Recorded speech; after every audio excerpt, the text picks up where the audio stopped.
Hello everybody, welcome back to the Bison Workshop. I'm Bob, and today we're working on this POS. Yes, I said POS.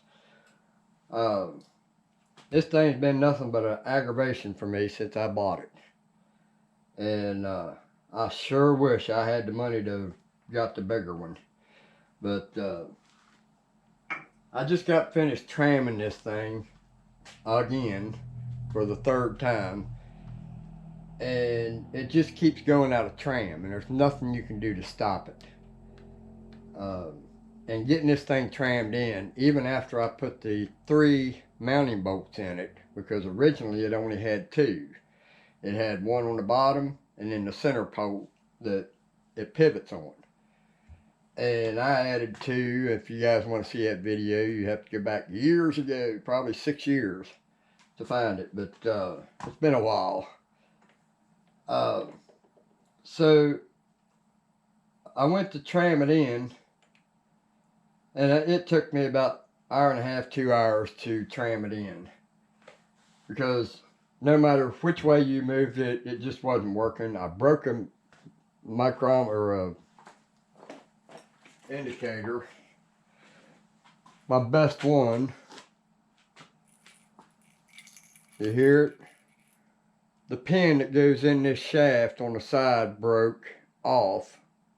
I don't think I dropped it, but for some reason I found one of these things, the indicator that spins in there so you can set it for what you want. I found one of them laying on the ground, couldn't figure out where it come from, and I figured it out when I looked at this.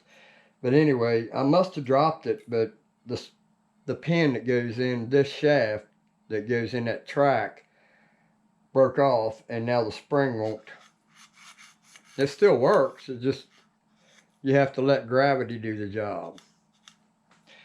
So there's no spring to it. I sure wish I was one of them big channels that people just throw their panties at. But anyway, so I've had to do a bunch of modifications to my mill lately. After I trammed it, I had the vise off of it so I could use my tramming tool. This bad boy right here. And I'm not real impressed with it, I can promise you that. That might have been wasted money. Probably could have made that. But anyway, so I went to tram it in, and this side here was about 3 millimeters fucking low. Over here it was touching, pushing on the gauge, but this side was up off of it about 3 millimeters. So you can imagine what my work looked like when I was doing a flat surface, and you can probably tell on that grinder table I just built, it was leaving valleys in it. Everywhere you went, there was a dip. And it was getting worse. So I finally got it trammed up. I tightened them bolts as tight as I can get them without breaking them. And it's just a constant nuisance to try to keep this thing trammed in.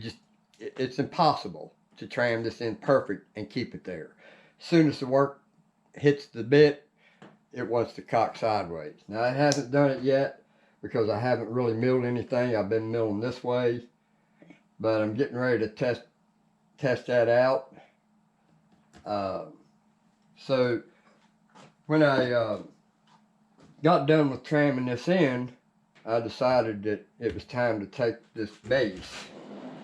And this is probably the most worthless thing that comes with those vise. You never spin it. You never turn it because you put your work in at the angle you want.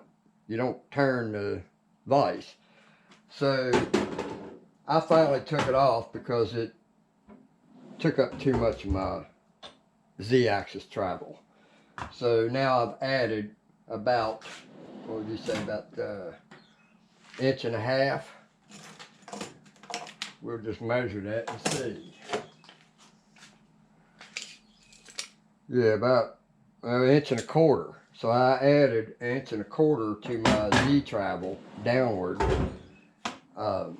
So I can get put bigger stuff in here. Of course, I don't know if this mill can handle any bigger stuff. Man, I must have hit my vise with the milling bit. Jaw.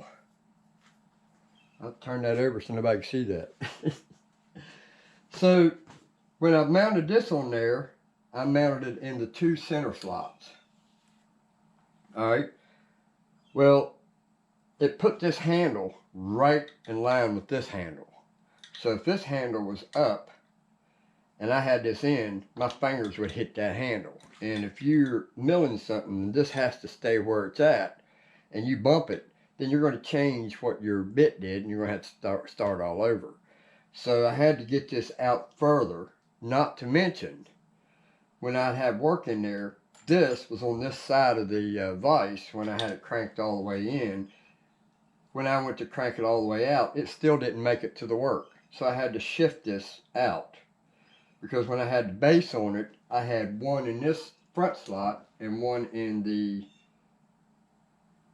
back slot, or middle slot, I think it was. Yeah, the middle slot. So it kind of cocked it sideways and brought it in further. So I was able to get to my work.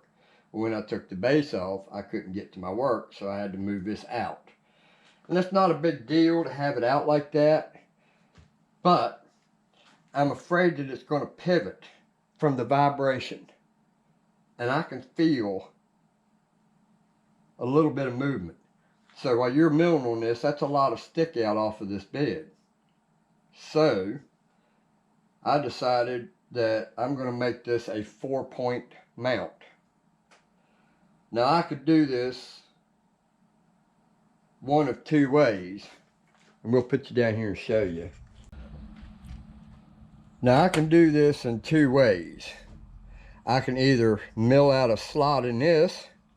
Well, I'd have to grind it out. Grind a spot out in this. But then that's going to take this rib away. And that rib is actually support. So you don't want to take that out. And if you drill a hole in the center, then you ain't going to be able to get your nut on it.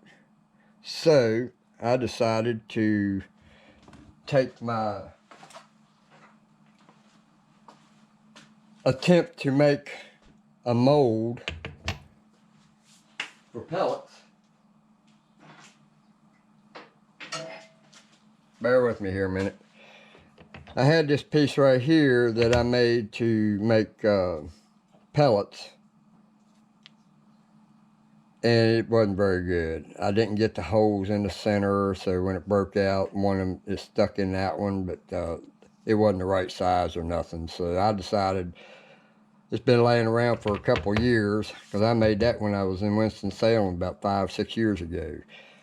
And so I decided to take that apart and cut me a piece off of it, because these are the bolts that held it together, just like that. So basically what I'm going to do is just drill this out to fit my T-nut. That'll go in there like that. Then this doesn't matter if it's there. That's got to be milled out. So I want to mill it out to the same depth as this, the inside part of the vise. So I've marked one here where I'm going to cut it. So basically I'm going to mill it down to this top one. Let's see, how's that? Yeah, I'm going to mill it down to this one, this line first. Then I'll come over and mill a slot from there to there that goes up that will accept that rib, which won't be much. So that way it'll sit there like that, go on the T-nut, and hold this side down too. So that'll give it 4 points. Now I don't know if it'll still vibrate because there's still a lot of overhang here. I mean, this is basically a test to see if that's going to work. So we'll see.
Alright, now we'll check this again. We want to see a gap. And we do. Yep, we got a gap. So we got a gap at the front, but not the back.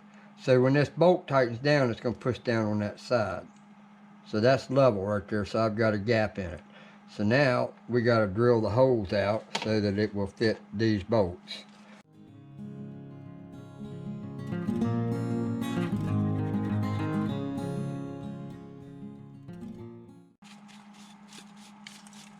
Alright guys, we got it fixed. Now my bolt will fit in there. Alright, so now, clean up my T-slot there. And let's see if this will work. Won't be able to put a washer on it.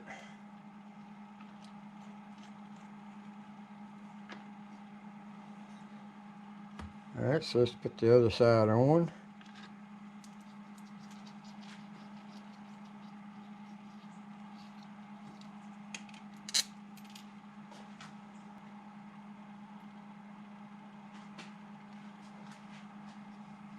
Alright, we'll put that one on.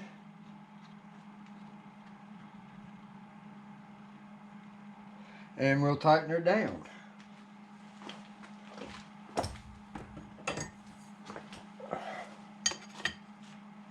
With the right size wrench.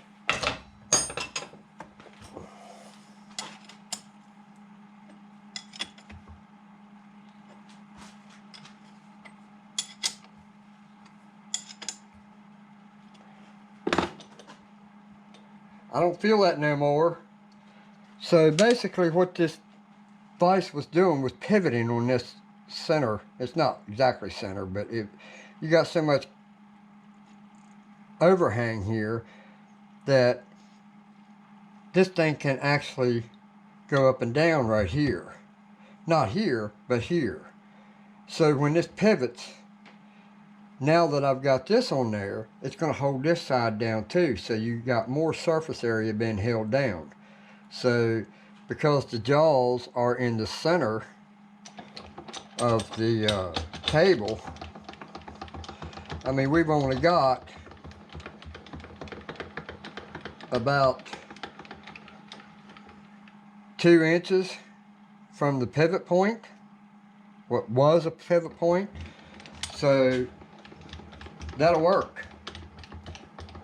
Watch it be in my way for something. But we'll get a closer look at it. Just like that right there, you got a gap right there in that. It's hitting this part right here, but not this valley and not the table. You can see a gap underneath there, and if you don't believe me, the tip of that's underneath of it. Let's get a piece of paper.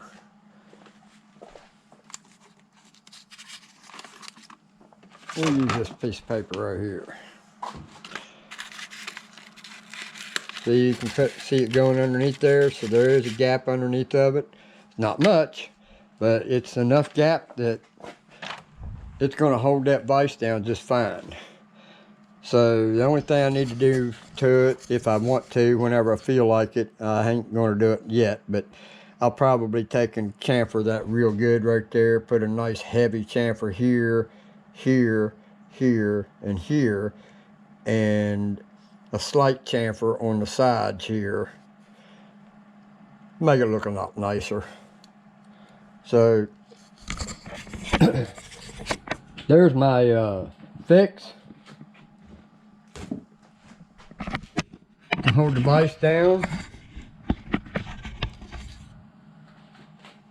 So now it's on 4 points holding it, and I got everything in my way here.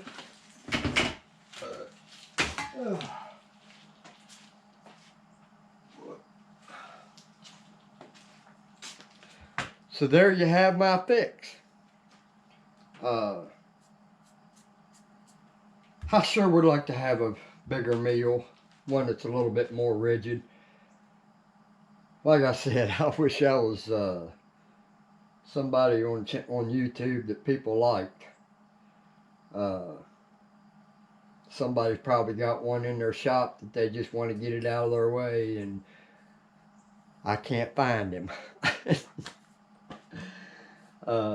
I even thought about taking and offering to trade my side-by-side for a mill or a lathe, or both. I mean, the side-by-side's worth it for me to get a lathe and a mill, but I need a mill worse than I need the lathe. I mean, not really, but you know, that lathe is just as important to me as this is. But that lathe is just as not rigid as this is.